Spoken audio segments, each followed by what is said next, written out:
SIM motornya. Nah, ini adalah tampilan dari aplikasi Maxim penumpang ya. Nah, jika teman-teman di sini ingin memesan motor, di sini ada pilihan ya. Yang pertama ada car, ada live, ada delivery, dan juga ada bike. Teman-teman pilih yang bike. Lalu kita klik.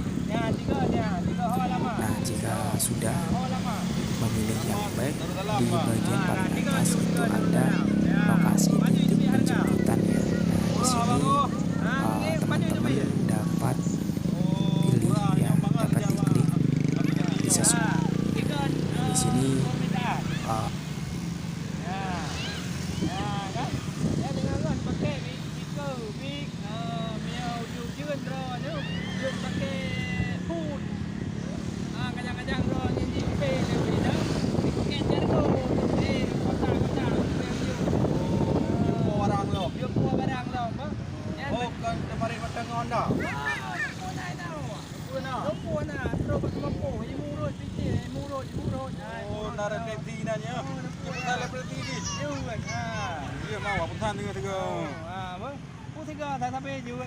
Berarti mudah Yan, berarti 3 big tengok kan.